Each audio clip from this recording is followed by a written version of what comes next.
It's that time of the year. It's when we start talking about stuff that makes not a lot of sense. Matt DeBerry, Dean Legge from Dog Post, joining you once more. Matt, well, what did you hear, Matt? And we'll just take it from there.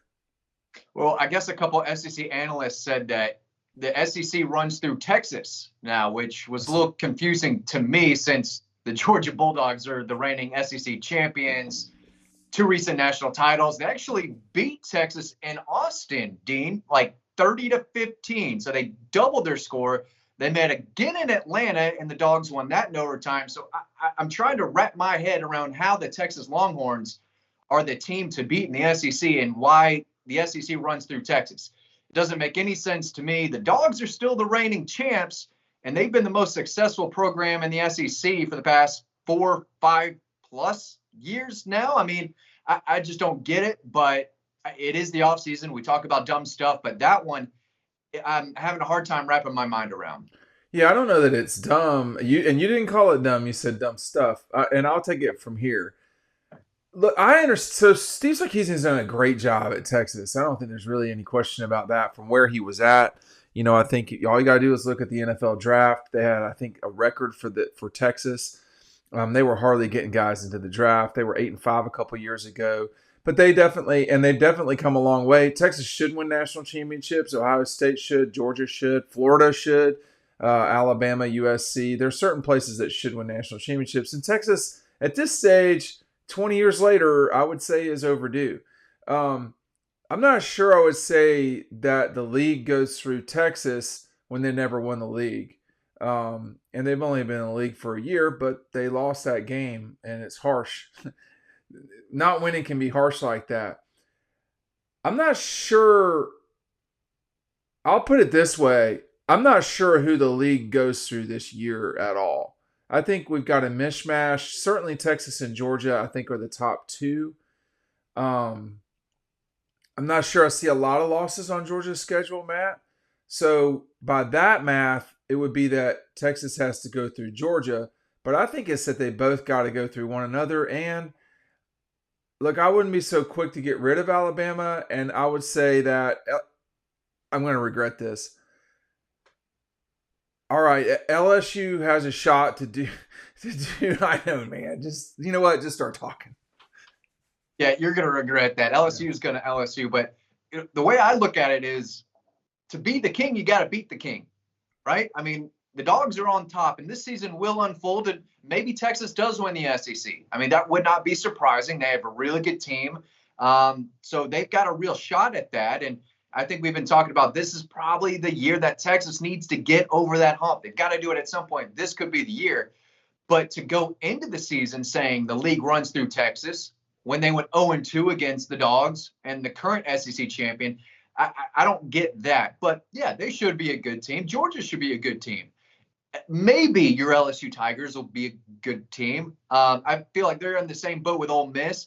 They could look really good for a few games, but then Ole Miss is going to Ole Miss, and they might lose a game, probably two, that they shouldn't. But maybe they look really good against teams that are maybe on their level. I don't have their schedule in front of me or LSU's. And I do think Alabama, they're going to be good. I'm not sure they're going to be great. They got to figure out the quarterback spot. They still need to find an identity, I think, in that culture with that new staff. And I think they're good coaches. But we said last year it might take Alabama some time. And I think we were exactly right. They didn't come out of the gates firing. They had that Georgia game circled, and they played a perfect first half, and they almost blew it. Almost. They found a way to survive at the end, but then they lose to Vanderbilt. They lose to a bad Oklahoma team. They have a lot of work to do. I feel like, is there a program I'm missing? It's tough to take Tennessee seriously Yeah, with I the was gonna quarterback say. stuff. Florida and Auburn, I think, are on the hot seat. Both of those coaches need to take a step forward some way, somehow. And then no one cares about Missouri. And then we'll go from there. But it does feel like it's Georgia and Texas. But going into the season or going into the summer, it runs through Georgia. They're the champs. And Texas, again, went 0-2 against them last year. So I'm not sure how you can say the league runs through Texas this year. They could be very good, but I don't understand that statement. I do want to say I just go on the SEC's website just now, and as we're talking about $100 million organization. They don't have the 2025 schedule plugged in. It's May. I don't know why I'm still seeing the 2024 schedule, and I don't mean that bad toward the guys over there. I know them, and it's a little bit derelict in their duties. I wanted to see what LSU had to offer, but I think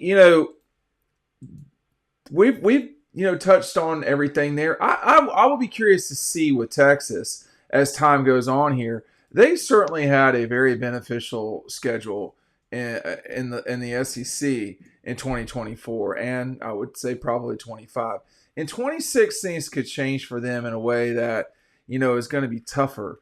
I'm not sure if I don't I'm talking very specifically about the SEC schedule. They play at Florida, which they play Oklahoma, Kentucky, Mississippi State, Vanderbilt. Matt, I mean, like, that's pretty bad, isn't it? Wouldn't you say? Yeah. I mean, Mississippi State and Vanderbilt. Did you need Kentucky as well? Georgia, Arkansas, and Texas A&M. That's about as good as it's going to get in terms of, hey, we don't want to take it real tough. And when you think about Georgia a season ago playing at Texas, at Alabama, and then at Ole Miss, as well as playing the Gators in Jacksonville, it's a challenging schedule. This season, Georgia will go to Auburn. I think we'll see over time here Texas's SEC schedule will get harder. I mean, there's no chance Florida beats them in Gainesville, is there? I think there's a chance. I don't think it's real high. Yeah, small chance, but that can be really tough to play down there. I wouldn't know. I've never covered a game, obviously, with the Georgia playing them in Jacksonville, but it can get pretty tricky. They tripped up one pretty good team in Gainesville last year, I think. Ole Miss, yeah. Yeah. So it can happen. But like you said, it can't get much easier. So this should be the year Texas, I mean, they've got a golden opportunity, especially if Arch Manning is the guy everyone thought he was or could be. I mean, they have 2 games on their entire schedule that they should lose. I'm not sure they should lose those games. I mean, at Ohio State, at Georgia. When you look at Georgia's situation, would you pick A&M over Texas? I would not. Am I? No. I had no confusion at all about who was going to win that game this past season. Georgia goes to Tennessee. They play Alabama. They go to Auburn. They play Ole Miss. They play Florida on the road. They play Florida in Jacksonville. They play Texas. Play Georgia Tech in Atlanta. I don't know. So it's a harder schedule. I wouldn't say it's brutal. I mean, they could lose to Tennessee. They could lose to Alabama. They could lose at Auburn in theory. They could lose to Ole Miss. I don't buy that. They could lose to Florida. I don't know that I buy that. They certainly could lose to Texas. They could lose to Tech. I don't know that I buy that. I'm not sure I see a lot of losses here, Matt. But the fact of the matter is that, Georgia, Kirby Smart in this Georgia program will use anything to get themselves fired up for no reason, any reason, or it's like an at-will work state. They can fire you for no reason or any reason at all. It doesn't matter. And Kirby's going to get them all gussied up about someone saying something. Texas is good. Texas can beat Georgia. Are they? I mean, a lot of what's going on with Texas, the truth be told, is this is an extremely favorable schedule for a second season in a row. The difference is this time they got to go to Athens. Yeah, I think they upgraded the defensive line, so I think they should beat most teams on their schedule, at least in the trenches. They're going to have to do it on the scoreboard, but they've got good players again. I know they're missing some defensive backs. The wide receiver that got picked by the Packers in the first round. Both Georgia and Texas were really good teams, and they both lost, about 26 guys, I think it was combined. I mean, yeah, they're going to have to replace people. Upgraded at quarterback, would you say? I mean, who's that? I guess there's a reason that Quinn Ewers started over Arch Manning last year. Texas upgraded? Yeah. We don't know yet, but we don't know that. I mean, I want to throw it back to you. What Jared Curtis just committed to Georgia. I'm old enough to remember Matthew Stafford committing to Georgia. I mean, I've just seen so many quarterbacks that are really good and on all this. Arch Manning is in the same universe of what I'm talking about. And when you go back, Matt, and you look at who's really good and who isn't, it's usually about half and half with 5-star quarterbacks. There's a real challenge right now with evaluation of quarterbacks in the .coms. I think I'm not going to regret saying this. they just kind of don't know what they're doing. I would say that a lot of the coaching staffs, it's hard to know what you're doing because the player has to do more than just throw the football. There's a lot involved. But JT Daniels was going to be unbelievable until he got hurt. He was never healthy, Matt. So Arch Manning, I mean, I would imagine he's going to be good. To have him number 1 overall in the NFL draft, or to have the Clemson quarterback, what are we talking about right now? So these guys, they got to actually do it, and Arch has got to do it. I'm not saying he can't, but he's got to go do it. It's easier said than done. Yeah, I mean, I thought Brock Vandagriff was going to be good when I watched him play over and over. He was outstanding as a Prince Avenue. Didn't play against the best competition, but the dude ran like a deer, had a big-time arm. And I did see some red flags occasionally, but I blew him off because I thought when he gets to Georgia, those are fixable issues. And he's got the tools. He's got the talent. He can run. He can throw. I think he's going to be really, really good. Didn't work out. Right.